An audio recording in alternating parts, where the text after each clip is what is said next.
The transportation of people and goods account for nearly a fourth of global carbon dioxide emissions, making it one of the greatest challenges facing cities today. But it also presents a great opportunity for low-carbon urban development. Cities around the world have begun to recognize these opportunities and are busy transitioning from the current fossil fuel dependency to a future built on energy efficiency and renewable energy, a shift that protects the planet while improving people's lives.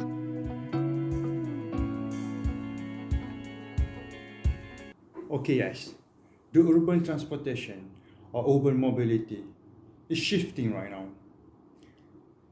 So let's hear what challenges in transferring urban mobility from the perspective of Chairman of Integrated and Sustainable Urban Transport Roundtable Forum 2017 that took place in Tokyo, Japan, Mr. Michael. So, sir? And what did we learn? First of all, one thing is we have very similar problems. It doesn't matter whether coming from smaller cities or European mid-sized cities of 500,000 inhabitants or mega cities here in Asia. We have similar problems to deal with transport and mobility in a way that our cities are keeping livability, that they're keeping efficiency, and also are still attractive for business activities. So how can we deal with that? What are strategies and what are indicators? Hearing the challenges and trends, what we could do in achieving these goals, we go back to Mr. Chairman. We looked in particular to the question of what's the role of bike sharing and what's the role of light rail systems and how can we bring it all together, what are indicators and so forth. And one thing, I think the core point that we learned was that it requires good governance. Good governance is really a key to integrate, then also further to integrate, for instance, different operators. We learned that like here in Japan, we have private operators, whereas in Europe we have quite often public owned operators for urban transport. But at the end, it's really important to have the integration between different modes of public transport, between the different modes of transport in general, not forget walking. Walking is very crucial, it's part of the chain. And or in the field of cycling, we learned from the Netherlands that it's really seen as part of the entire door-to-door trip. Doesn't matter whether it's with a private bike that you leave at the station or with a bike-sharing bike. So this kind of integration is really, really crucial, and also to think about the future. New technologies arising, new technologies are there. Digitalization is a big, big issue. And we have to see there is a potential in that, but there are also risks, and we have to deal with that. We have to really reflect what's the potential and to mitigate the risks that are there. And I think that's another point that requires good governance and that requires also local and regional and national governments to reflect on the potential and really to make the connection between the technology development and sustainable urban mobility. Thank you, sir. We have heard about good governance of urban transportation is the key. Now, let's hear a different perspective from Ms. Celia, Deputy Mayor for Environment, Paris City, France. Well, to work on sustainable mobility, I would say be ambitious and be a bit crazy in the way you're looking at your city. We are inventing something new, so it means a bit of political will and conviction, but what is coming next is really enthusiastic against. Ambitious, belief, and political will enable the movement of transforming urban transportation. Okay, now we want to look how private sectors playing their roles in these changes. From Mr. Nicholas, Chief Sustainability Officer, Volvo Group. The role of the private sectors and the role of the cities of the future is extremely important. Actually, I have never felt before to the extent that we as a private sector will be part of the solution. Sustainable urban mobility requires a mind shift, one where we move from carbon-intensive modes of transport to more sustainable solutions like electric vehicles, car sharing, the expansion of bicycle and pedestrian lanes, as well as an overall shift from road to rail freight. Cities of the future will be much more dense, the streets will be much more narrow, and we as a transport supplier needs to be able to fit into that with new technologies, new sizes of trucks and buses. And for instance, going electric, as we are doing right now, means that nowadays you can actually have your bus stop inside the building that you live in, and you don't need to go out in the rain to wait for the bus. Private sectors plays an important role in the transportation, and overall changes is needed. Now, Mr. Celia and Mr. Cello want to share one of the biggest challenges for sustainability of urban transportation. Biggest challenges are how in mobility is how you change behavior. After public policies, how you take people on board with you, how we all collectively accept that the world is changing, the way the city or are organized is changing, and that beyond the obvious action that a city must have, citizens themselves also have to change the way they are looking their city and using that city, and that's the condition to build a more sustainable place to live. Cities can't do this alone and are often dependent on the participation of their citizens. In this particular instance, we aim to encourage the communities to consider alternative means of transport such as cycling and public transport such as our REN bus. But then basically it is also to relate the story that we make it each and everybody's responsibility to reduce carbon emissions in the city. So guys, we have heard what it takes for sustainable urban transport. From good governance, policy changes from a strong political will, roles of private sectors in providing facilities, to the people that must support and take responsibility to achieve sustainable urban transportation. Now it's time for us to look what cities around the world is doing to managing their urban transportation system. We first go to our neighbors, Singapore. Transport Authority improved the road pricing scheme by introducing the Automated Electronic Road Pricing or ERP system.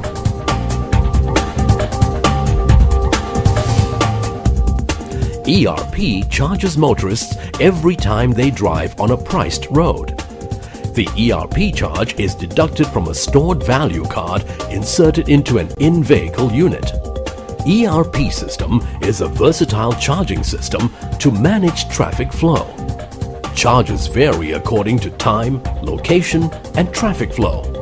ERP encourages motorists to consider driving at non-peak hours, take an alternative route, switch to public transport, or even do away with the trip completely. But it's not functioning right now. Tak apa, aku ambil. So this is the example of electronic road pricing. Ya ke? Oh, yelah. Yeah. Aku ambil Okay, right now this gate is not operating because this is not peak hour or maybe this during weekends. So basically during weekdays or during peak hours 7 to 10 they will open it up. Oh, tadi tak on lah. And they will auto deduct from our card. So that is ERP, but that one is not operating during weekends. Just weekdays 7 until 8 PM. 7 AM until 8 PM. Thank you. Now we're gonna look another urban transportation development by Singapore through the expansion of the AMRT services from 1997 to present day and the expected development in 2040, it shows a wide extent of MRT services across the Republic of Singapore that increase the connectivity in the island city. Now guys, I'm sharing my experience using Singapore public transportation system from Johor Bahru to Marina Bay. We took a bus from Johor Bahru to Kranji before right into North-South MRT to Marina Bay. Sorry, I shamelessly plug in my photos. We don't really take photos in the MRT, but I have some. If you can see here, perhaps these girls and boys is on their way to the college and they're studying for their test. And we also witness some corporate people going back from the office using MRT. It shows the reliability of MRT that being used by layer of generation of Singaporean. Thank you, Singapore. Now we go to Mexico City, Mexico. 50% of all the trips that we do within the city are less than 8 kilometers. And this is where the bike becomes very efficient for these shorter trips. And that's why we've increased our public bike system. We're increasing our bike lanes, our culture to have responsible cyclists. Where suitable, Bus Rapid Transit, or BRT, is another promising transport solution for cities. Here, buses are given priority through a system of dedicated bus lanes, which enables them to avoid traffic congestion and thereby run more quickly and efficiently. The BRT system in Mexico City has really allowed us to include public transport in many of the busiest and more important streets in Mexico City. Because we know that the BRT lines have been so successful, is that we are increasing our BRT lines. And something that is very interesting is that the city card for transport includes the BRT lines, the subway station, the electric system for public transport, but also our public bike system. They're all included within this same card. Gracias, Mexico. Now, let us take a look for shared bicycle system in China. Last mile has always been a problem in major cities like New York City, Beijing, and Shanghai. But thanks to new bicycle sharing companies like Mobike and OFO, things might finally change. Founded in April 2016, Mobike has created FAD in Beijing, as it features mobile technology and low prices for short-distance traveling. This company said it has about 30,000 bicycles spreading across Beijing, Shanghai, Guangzhou, and Shenzhen, catering to 74 million people. China Matters wanted to try it out for ourselves. Hey, this is downtown Beijing where traffic is a big problem. If you don't want to get bored in a bumper-to-bumper traffic jam, try riding a Mobike. Now, I've tracked down one Mobike on its app. Before you ride a bike, all you need to do is to scan the QR code. Alright, it's unlocked now. Let's go.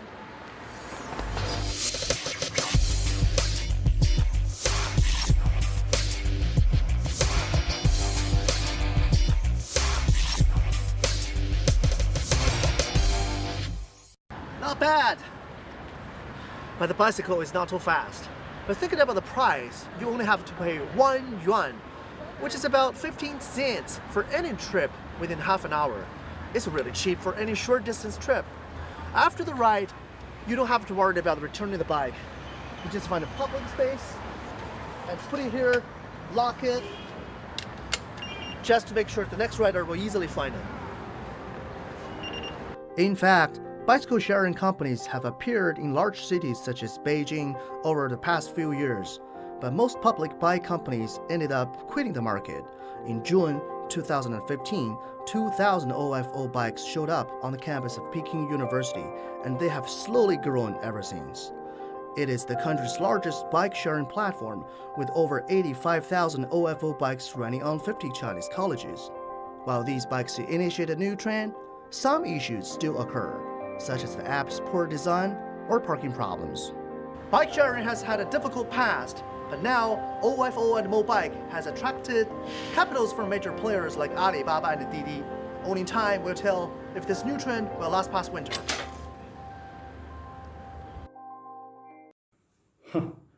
Hope Shared by System in China will do great. I hope so. Now, time for Korea. Annyeonghaseyo. Bus Information System. The bus info system collects the location information of buses, processes and transmits said information at the Traffic Info Center, and then makes it possible for the users to check such information through mobile and at bus stops in real time. Info on bus run routes, current locations, arrival times, bus interval times, and last arrival times can be distributed, increasing the satisfaction of the users and vitalizing public transport. AFC, Automatic Fare Collection. The transport card has all public transport payment systems integrated and related info sent to a pre-arranged traffic integration card company, where the profit is divided into respective public transport companies. The users can enjoy a highly convenient service, and the transportation company can run an efficient management system. As of now, Korea is running a one-card all-pass service in which the nation's buses, subways, taxis, and trains are all integrated. Okay, I think that's enough traveling. Let's look at our country, Malaysia. Welcome home, guys. The Greater Kuala Lumpur or Klang Valley area is home to 9 million residents and is planned to grow as part of Malaysia's economic transformation program. Enhanced rail systems were identified early on as key to supporting this development. The new Klang Valley Mass Rapid Transit System, MRT, is Malaysia's largest infrastructure construction project and will comprise 3 new lines to significantly increase rail transportation across the area. This exciting development will connect to the existing rail systems and central Kuala Lumpur and is set to further reduce traffic congestion and pollution. In 2012, Bombardier's advanced City Flow 650 rail control solution was chosen for the first line of the project due to the capacity and safety benefits that technology brings to such a high-density application. Whilst completing the SBK line, Bombardier has also been chosen to deliver City Flow 650 for the second KV MRT line, also known as the SSP line. Damansara Shah Alam Elevated Expressway is an 11.5 billion ringgit project that will provide better connectivity, greater mobility, and increased road capacity. With its 20.1 km in distance and 13 interchanges, it will provide more alternatives in a highly congested area such as Puncak Perdana, Alam Impian, Alam Suria, Sunway Damansara, and nearby area. Proud to be Malaysian. We have heard a lot of development from Korea, China, Mexico, and even Malaysia. And it's actually a good sign for a future urban mobility or urban transportation system. There's a lot more cities in this world that have led the way actually. New York, Toronto, London, Amsterdam, Hamburg is way far with their advanced technology. Now, it is actually a good sign for a good or future urban mobility. Now, let's have Mr. Nicholas to have the closure. From an economic perspective, it's very much connected between transport growth and GDP growth. It's completely connected. We can make people grow, we can make cities grow, we can make business grow and countries grow, but with a reduced CO2 footprint. And that's where sustainable transport solutions is, where you can combine the economic sustainability, the environmental sustainability, and the social sustainability. Stakeholder engagement is the key to success as we aim to significantly lower greenhouse gas emissions, particularly in the area of sustainable urban mobility. We need to see engagement at all levels and throughout society, decision makers who dare to implement bold public policies, innovative companies that contribute to the creation of people-oriented, low-carbon solutions, and citizens who strongly support the development of attractive, sustainable places to live and work.